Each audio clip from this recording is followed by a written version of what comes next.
Assalamu alaikum. So in this video we will be talking about the concept of diffusion. ये भी हमारे O level chemistry के initial topics में से एक बहुत बेसिक सा टॉपिक है। ठीक है। और डिफ्यूजन जो है दिस इज समथिंग जो हम अपनी एवरीडे लाइफ में हमारे आसपास बहुत कॉमनली देख रहे होते हैं। So diffusion is the spreading and mixing of particles. ये तो एक आसान जबान में समझाने के लिए आपको कि डिफ्यूजन है क्या। तो जब पार्टिकल्स स्प्रेड होते हैं आपस में मिक्स हो जाते हैं तो इसे हम लोग डिफ्यूजन कहते हैं। तो डिफ्यूजन जो है ना, इसकी पहले मैं आपको दो कॉमन एग्जांपल समझाता हूँ कि हमारी एवरीडे लाइफ में से दो बड़ी कॉमन एग्जांपल्स हैं जो डिफ्यूजन से रिलेटेड हम देखते हैं। फिर हम डिफ्यूजन से रिलेटेड आगे की बातें करेंगे। और हमारे पास इस चैप्टर में से अगर कोई कॉन्सेप्ट सबसे कॉमनली एग्जाम में टेस्ट होता है ना, तो वो डिफ्यूजन का कॉन्सेप्ट है फ्रॉम दिस चैप्टर। तो डिफ्यूजन जो है ना, इसकी पहली एग्जांपल तो ये है कि आप अपने कमरे में हो, आपने मस्त परफ्यूम लगाया अपने पे। परफ्यूम आपने जब लगा लिया तो परफ्यूम लगाते ही आपको तो खुशबू आई, सही है। फिर कुछ देर बाद आपको खुशबू आना बंद भी हो जाती है। इसके बारे में हम थोड़ा सा डिटेल में बात भी करेंगे। फिर इसके बाद आपके रूम में कोई आता है, तो आपके रूम में जब कोई आता है ना, तो उसको वो परफ्यूम की खुशबू आ रही है। तो वो परफ्यूम की खुशबू जो आपसे रूम में फैली, फिर कोई आया तो उसने स्मेल की, तो ये सारा काम जो परफ्यूम के पार्टिकल्स का स्प्रेड होने का और एयर के साथ मिक्स होने का हुआ ना, दिस इज डिफ्यूजन। हम अपनी एवरीडे लाइफ में देखते हैं। दूसरा, दूसरी एक बड़ी कॉमन एग्जांपल डिफ्यूजन की, आप मस्त लेटे हुए हो, ठीक है, अपने रूम में, किचन में पक रहा है खाना। अब किचन में खाना पक रहा है, उसकी खुशबू आपके रूम तक पहुंच गई, सही है। कहाँ पर किचन है, कहाँ आपका रूम है, लेकिन फिर भी किचन में जो खाना पक रहा है उसकी खुशबू निकल कर आप तक आपके रूम में पहुंच गई। आप फौरन उठ के भागे, आपने बोला दादा आज खाना पका है कुछ ज़बरदस्त। आपने जाके बर्तन का ढक्कन उतारा और आपने देखा सब्जी बनी है, सारा मूड खराब हो गया। ठीक है, खुशबू तो ऐसे आई थी कि कोई चिकन विकन बनी होगी, लेकिन ऐसा हुआ नहीं। तो खैर ये तो एक अलग अफसोस की बात है, लेकिन जो खाने की खुशबू किचन से निकल कर आप तक पहुंची, this is due to diffusion. खाने की खुशबू किचन में स्प्रेड हुई, वहां पे एयर के पार्टिकल्स के साथ मिक्स हुई, टकराते टकराते एयर के पार्टिकल्स से आप तक रूम में पहुंच गई, तो डिफ्यूजन है ये। तो ये बड़ा एक कॉमन सा सिंपल सा एवरीडे लाइफ का हमारा एक मामला है और हम इसी को डिफ्यूजन कहते हैं। अब बात ये आती है कि अगर एग्जाम में एग्जामिनर अगर आपसे पूछे कि डिफ्यूजन को डिफाइन करो, तो क्या आप diffusion is the spreading and mixing of particles लिखोगे? नहीं। अगर एग्जाम में आपको एग्जामिनर बोला ना कि डिफाइन डिफ्यूजन, तो आप बोलोगे the diffusion is the movement of particles from higher concentration to lower concentration. अब हम थोड़ा सा डिटेल में बात करते हैं इस बारे में कि from higher concentration to lower concentration से हम मतलब क्या है। देखो हम चलते हैं वापस परफ्यूम वाली एग्जाम्पल पे। आप अपने रूम में हो, ठीक है, और ये आप ऐसे ही हो, ठीक है। आपने अपने ऊपर जो है ना परफ्यूम स्प्रे किया। जब आपने परफ्यूम स्प्रे किया ना अपने ऊपर, तो जाहिर है परफ्यूम के पार्टिकल्स अब आपके आसपास जमा हो गए। अब जब आप परफ्यूम अप्लाई करते हो ना इनिशियली, तो खुशबू आपको आ रही होती है, लेकिन कुछ मिनट्स बाद आपको खुद को खुशबू आना बंद हो जाती है। ठीक है, आपको कोई ऐसे कोई स्ट्रॉन्ग खुशबू नहीं आ रही होती है, तो फिर आ ही नहीं रही होती। डिपेंड करता है कौन सा सस्ता वाला परफ्यूम तुम इस्तेमाल कर रहे हो, लेकिन यूजुअली परफ्यूम की खुशबू आपको आना थोड़ी देर में बंद हो जाती है। होता क्या है, जब आपने परफ्यूम के पार्टिकल्स आपके आसपास जमा हो गए ना, आपने परफ्यूम अपना पर स्प्रे करा, तो जाहिर है कि परफ्यूम के पार्टिकल्स के साथ साथ आपके रूम में एयर भी प्रेजेंट है। ठीक है, एयर भी है, एयर के पार्टिकल्स भी हैं। कुछ देर में क्या हुआ, जब आपने परफ्यूम के पार्टिकल अपने ऊपर अप्लाई करे ना, तो परफ्यूम के पार्टिकल्स आपके आसपास they are in higher concentration, लेकिन रूम के अंदर they are in lower concentration, क्योंकि अभी ये रूम में स्प्रेड नहीं हुए, रूम में एयर है। ठीक है, परफ्यूम के पार्टिकल्स अभी नहीं फैले, तो रूम के अंदर इसकी है अभी लोअर कॉन्सेंट्रेशन। तो क्या होगा, ये एक नेचुरल फिनोमेना है कि कोई भी चीज़ जब पार्टिकल लेवल पे मूव करती है ना, तो वो जहाँ क्वांटिटी में ज़्यादा होती है वहाँ से मूव करके उस तरफ जाती है जहाँ पे वो क्वांटिटी में कम। तो क्वांटिटी में ज़्यादा से हमारे यहाँ पे अभी जो मतलब आपको दिमाग में रखना है वो यही है कि हायर कॉन्सेंट्रेशन में, और जहाँ पे क्वांटिटी कम है वो लोअर कॉन्सेंट्रेशन है। तो यहाँ पे अभी ये परफ्यूम के पार्टिकल्स हायर कॉन्सेंट्रेशन में, यहाँ पे लोअर कॉन्सेंट्रेशन में, क्योंकि यहाँ अभी है नहीं। तो नेचुरली क्योंकि movement of particles from higher concentration to lower concentration ही होती है, तो यहाँ से कुछ पार्टिकल्स कम होंगे और ये रूम में स्प्रेड हो जाएंगे। एक पॉइंट ऐसा आएगा जिसको आप अब ऐसे समझ सकते हो कि आप कह सकते हो कि परफ्यूम के पार्टिकल्स की जो कॉन्सेंट्रेशन है वो surrounding you and in the room is almost constant, जिसकी वजह से आपको ये डिफरेंस फील नहीं हो रहा होता कि परफ्यूम के पार्टिकल्स की कॉन्सेंट्रेशन का कोई डिफरेंस कोई बेसिकली क्रिएट नहीं हुआ होता है एनी मोर, एक बैलेंस मेंटेन हो जाता है। तो फिर आपको एज सच स्मेल आना बंद हो जाती है, ठीक है ना, परफ्यूम की खुशबू आना बंद हो जाती है। स्मेल तो तब जब तुम मतलब कोई घटिया सी चीज़ लगा लो तो एक अलग बात। लेकिन खैर, अब क्या हुआ कि एक नया बंदा जो है ना, अब यहाँ पे concentration of perfume particles and air particles, perfume के particle concentration surrounding you compare to the air, ये सब अभी थोड़ा बहुत बराबर हो गया, ठीक है। अब एक नया बंदा रूम में आया, ठीक है, और ये नया बंदा जो है ना ये टोपी पहन के आया है, मुझे नहीं पता क्यों, लेकिन बस दिल कर रहा है कि टोपी पहन के आए। खैर, तो अब जो ये हमारे पास नया बंदा रूम में आ गया है, इसके आसपास अभी परफ्यूम के पार्टिकल्स नहीं है क्योंकि ये बाहर से आया है ना, इसने कोई परफ्यूम लगाया हुआ नहीं है, पता नहीं क्यों। तो इसके आसपास अभी परफ्यूम के पार्टिकल्स नहीं है। लेकिन अब अगर मैं इसकी कंडीशन को रूम की कंडीशन से कंपेयर करूं, तो अब मेरा जो रूम है ना उसमें परफ्यूम के पार्टिकल्स फिर भी हैं, तो they are in the higher concentration, और क्योंकि इस बंदे के आसपास नहीं है तो they are in the lower concentration. तो अब ये बंदा जब रूम में घुसा तो क्या हुआ, क्योंकि परफ्यूम के पार्टिकल्स है here they are in higher concentration, इसके आसपास they are in lower concentration, तो naturally move from higher concentration to lower concentration होगा, और परफ्यूम के पार्टिकल्स जो हैं वो इस बंदे के आसपास भी कुछ जमा हो जाएंगे। अब जब ये परफ्यूम के पार्टिकल्स के आसपास भी जमा हुए तो इसको खुशबू आने लगेगी। इसको अगर अच्छा लगेगा तुम्हारा परफ्यूम तो पूछ लेगा कि भाई ज़बरदस्त कोई चीज़ लगा, बताओ क्या है, कौन सा परफ्यूम है। और अगर इसको कोई बहुत बेकार सी खुशबू लगेगी तो वो बोलेगा क्या बकवास लगा ली, ठीक है।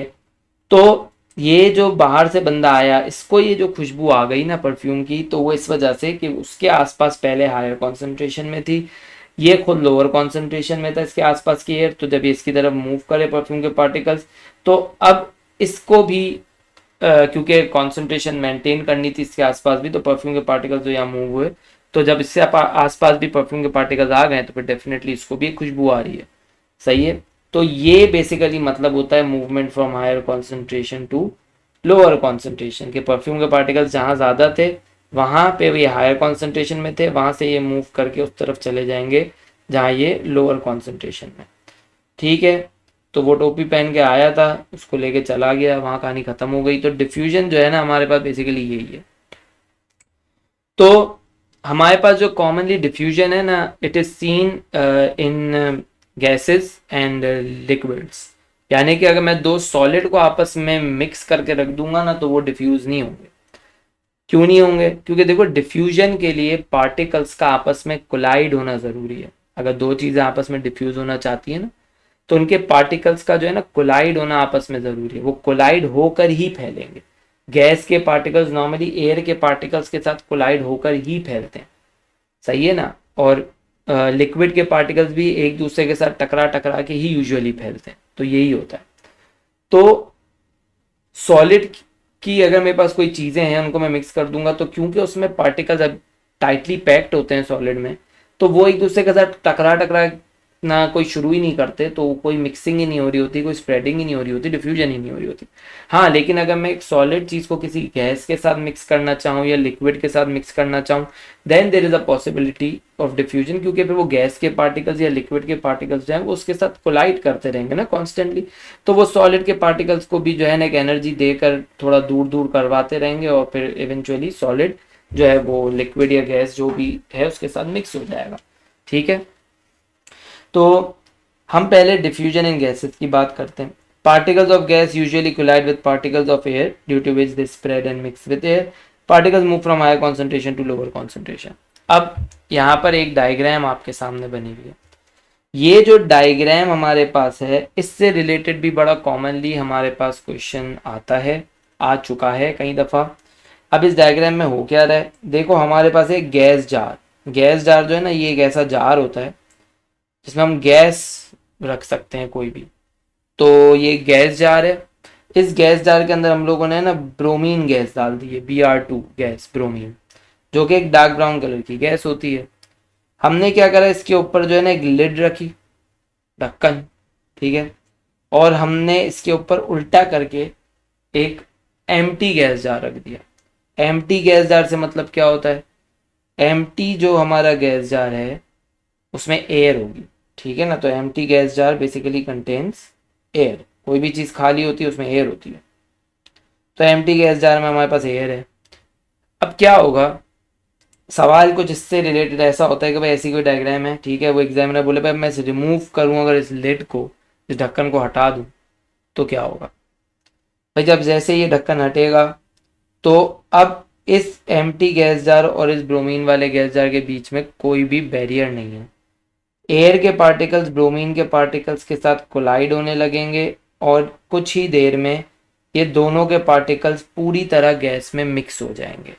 हमें क्या दिखेगा, थोड़ी देर में पूरे जो ये दोनों गैस जा रहे हैं इसके अंदर एक मिक्सिंग हो चुकी है और ये एयर और ब्रोमीन दोनों के पार्टिकल्स पूरी तरह मिक्स होके ऊपर नीचे फैल चुके हैं। और जो डार्क ब्राउन कलर है ना वो हमें थोड़ा सा लाइट ब्राउन दिखने लगेगा। क्यों, ये हमारी ऑब्जर्व की हुई चीज़ है। आप जब भी एक ट्रांसपेरेंट चीज़ को एक डार्क चीज़ के साथ मिक्स करोगे तो कलर थोड़ा सा लाइट हो जाएगा। आप एक ग्लास लो पानी का और शीशे की ग्लास में उसे रखो ताकि दिखे, फिर उसके अंदर आप है ना एक ड्रॉप डार्क ब्लू इंक का डाल दो। अब वो डार्क ब्लू इंक है, जब आप उसको यूज़ करके पेपर पे लिखते हो तो बिल्कुल डार्क ब्लू कलर आता है। लेकिन क्योंकि आपने एक ग्लास भर के पानी रखा है और उसके अंदर आपने एक ड्रॉप इंक का डाला है तो पानी की क्वांटिटी एक तो ज़्यादा भी है और पानी ट्रांसपेरेंट है। और जो ये आपने डार्क ब्लू इंक का ड्रॉप डाला है ये जब पानी के साथ मिक्स होगा ना तो ओवरऑल जो पूरा सोल्यूशन बन जाएगा, मिक्सचर बन जाएगा ना, वो लाइट ब्लू कलर का होगा। क्योंकि आपने कलरलेस चीज को एक कलर्ड चीज के साथ मिक्स किया तो कलर ओवरऑल हमेशा लाइट ही हो जाता है। तो आप जब एक डार्क ब्राउन गैस को कलरलेस ट्रांसपेरेंट एयर के साथ मिक्स करोगे तो ओवरऑल जो मिक्सचर का कलर होगा वो थोड़ा सा लाइट होगा, ठीक है। So when the lid is removed the reddish brown bromine gas spreads in the jar and mixes with air molecules, the colour will change from dark brown to light brown. यही सारी बात मैंने आपको बताई और यही सब बातें यहाँ पे लिखी हुई भी है। डिफ्यूजन इन लिक्विड, लिक्विड्स के अंदर भी जो है हमारे पास डिफ्यूजन होती है। और इसमें यहाँ पे हमने जो खैर जो एग्जांपल ली है वो प्योरली लिक्विड को लेकर नहीं है, लिक्विड के साथ सॉलिड की है। हमारे पास कॉपर सल्फेट का एक क्रिस्टल है, कॉपर टू सल्फेट का, जो कि ब्लू कलर का क्रिस्टल होता है। इसको मैंने एक बीकर में रखा, बीकर में साथ डाल दिया पानी। अब क्या होगा कि जो ये मेरा ब्लू कलर का कॉपर सल्फेट का क्रिस्टल है ये पानी में पहले डिजॉल्व होगा और डिजॉल्व होके पूरे पानी में फिर स्प्रेड होगा, यानी कि वो पहले पानी के साथ मिक्स होके उसके पार्टिकल्स टूट टूट के अलग होंगे कॉपर सल्फेट के, तो वो डिजॉल्व होगा, फिर वो पानी के साथ मिक्स हो जाएगा पूरा, खुद ही पानी के पार्टिकल्स के साथ कोलाइड कर करके, यानी कि इसकी डिफ्यूजन हो जाएगी। तो पहले डिजॉल्व फिर डिफ्यूजन। तो कुछ ही देर में हम देखेंगे कि पूरा जो मेरा ये पानी है ये एक ब्लू कलर का सोल्यूशन बन चुका है। तो ये भी जो सारा काम हुआ ये डिफ्यूजन से हुआ। ऊपर भी जो ये काम सारा हुआ था ब्रोमीन वाला, इसके पीछे भी रिस्पॉन्सिबल कौन था, डिफ्यूजन, ठीक है ना। तो एयर और ब्रोमीन के पार्टिकल्स कोलाइड करके एक दूसरे के साथ मिक्स हुए, स्प्रेड हुए, तो डिफ्यूजन हुई। यहाँ पर भी यही सब चक्कर हुआ, तो ये भी डिफ्यूजन ही है।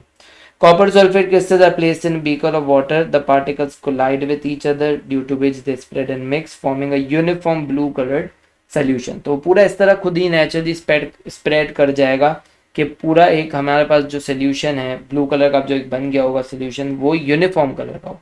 ये नहीं कि यहाँ से थोड़ा डार्क ब्राउन है, यहाँ से लाइट ब्राउन है, फिर यहाँ से थोड़ा डार्क ब्राउन है, ऐसा कुछ नहीं होगा। यूनिफॉर्म कलर होगा, कॉन्स्टेंट ब्लू कलर होगा, ठीक है। अब हम बात करें अगर वो चीज़ों की जिसकी वजह से रेट ऑफ डिफ्यूजन इफेक्ट होता है, तो there are two factors affecting rate of diffusion, ठीक है। रेट का मतलब यहाँ पर है स्पीड। तो दो ऐसी चीज़ें हमारे पास हैं जिससे डिफ्यूजन की स्पीड को फर्क पड़ता है। वो दो चीज़ें कौन सी हैं, temperature and mass of particles. अब ये चीज़ें भी हमने अपनी एवरीडे लाइफ में ऑब्जर्व की हुई, ठीक है। टेम्परेचर बहुत कॉमन सी चीज़ है, घर में चाय पक रही है, ठीक है, आप चाह रहे हो कि चाय थोड़ी जल्दी पक जाए, आप क्या करोगे, हम उसको देसी जबान में कहते हैं हम चूल्हा तेज कर देंगे। हम बेसिकली कर क्या रहे, we are actually increasing the temperature when you are providing more gas to it, तो आप टेम्परेचर बढ़ा रहे हो। टेम्परेचर बढ़ाने से क्या होता है, हम देखते हैं कि जल्दी उबाल आने लगता है, चाय जल्दी पकने लगती है। तो अब क्यों हो रहा है ये, आप जब टेम्परेचर इंक्रीज करते हो ना पार्टिकल्स का तो पार्टिकल्स की जो है ना काइनेटिक एनर्जी इंक्रीज हो जाती है। तो काइनेटिक एनर्जी वो एनर्जी है जिससे पार्टिकल्स जिसकी वजह से मूव करते हैं। तो जब आप इसका टेम्परेचर बढ़ाते हो तो पार्टिकल्स जो है ना ये बहुत स्पीड में मूव करने लगते हैं, इनकी मूवमेंट बढ़ जाती है, काइनेटिक एनर्जी इंक्रीज हो जाती है। वो ये है कि बस आग लगा दिए कहीं पे और बस वो भाग रहे हैं, ठीक है ना, गर्मी ऐसी हो गई तो जलन ऐसी हो रही है। तो पार्टिकल्स की काइनेटिक एनर्जी इंक्रीज हो जाती है जब आप टेम्परेचर बढ़ाते हो। इसकी वजह से पार्टिकल्स को मूव तेजी से करना पड़ता है क्योंकि पार्टिकल्स की काइनेटिक एनर्जी बढ़ चुकी है। So as the temperature increases kinetic energy of the particles also increases, जिसकी वजह से फिर डिफ्यूजन भी जल्दी होगी, फैलना जल्दी होगा पार्टिकल्स का, तो रेट ऑफ डिफ्यूजन भी आपके पास इंक्रीज हो जाएगा। So temperature and kinetic particle theory are directly related. Temperature बढ़ाओगे तो काइनेटिक एनर्जी पार्टिकल की बढ़ेगी, रेट ऑफ डिफ्यूजन आपका बढ़ जाएगा। तो rate of diffusion and kinetic rate of diffusion and temperature they are directly related. तो टेम्परेचर बढ़ेगा, रेट ऑफ डिफ्यूजन बढ़ेगा, क्यों, क्योंकि पार्टिकल्स की काइनेटिक एनर्जी बढ़ेगी। घिसी पिटी बात याद रखने की और हमारी ऑब्जर्व की हुई चीज है। दूसरा है मास ऑफ पार्टिकल्स। एक चीज भारी है, एक चीज हल्की है, दोनों को आप मूव कराने की कोशिश करोगे तो हल्की चीज आसानी से मूव करेगी और भारी चीज थोड़ा मुश्किल से मूव करेगी। अगर मेरे पास ये दोनों चीजें सेम है, लेट्स से दोनों की दोनों बॉल्स हैं, एक सॉलिड है मतलब एक जो है वो हैवी वेट है, एक लाइट वेट है, एक का मास ज़्यादा है, एक का मास कम है। अब मैं दोनों को सेम फोर्स से पुश कर दूं तो जो लाइट वेट वाली बॉल होगी वो ज़्यादा दूर तक जाएगी, हैवी वेट वाली इतने दूर तक नहीं जाएगी, अप्लाइंग द सेम फोर्स। तो क्यों हो रहा है ये, क्योंकि आपके पास जो मास ऑफ पार्टिकल्स यानी कि जो हैवी वाली है वो उसका मास ज़्यादा है तो वो ज़्यादा तेज मूव नहीं कर सकती, जिसका मास कम है वो तेज़ी से मूव कर सकती है। तो इसका मतलब क्या हुआ कि कोई भी चीज़ जिसका मास कम होता है ना वो तेज़ी से मूव करती है, और वो तेज़ी से मूव करने से मतलब डिफ्यूजन में क्या है कि उसका रेट ऑफ डिफ्यूजन ज़्यादा होगा। Less mass rate of diffusion more, more mass rate of diffusion less. तो ये एक दूसरे के ऑपोजिट है, इनवर्सली रिलेटेड है, ठीक है ना। ये डायरेक्टली रिलेटेड नहीं है, ये इनवर्सली रिलेटेड है। मास ज़्यादा होगा, रेट ऑफ डिफ्यूजन कम हो जाएगा। So as the mass of particle increases, rate of diffusion decreases, and as the mass of particle decreases, rate of diffusion increases. तो ये हमारे पास जो है डिफ्यूजन से रिलेटेड कुछ बेसिक कॉन्सेप्ट था जो पेपर में टेस्ट किया जाता है, ठीक है। तो डिफ्यूजन वाली वीडियो को भी हम यहीं पे रोकते हैं, इंशाल्लाह फिर नेक्स्ट वीडियो में आगे की बात करेंगे। अल्लाह हाफ़िज़।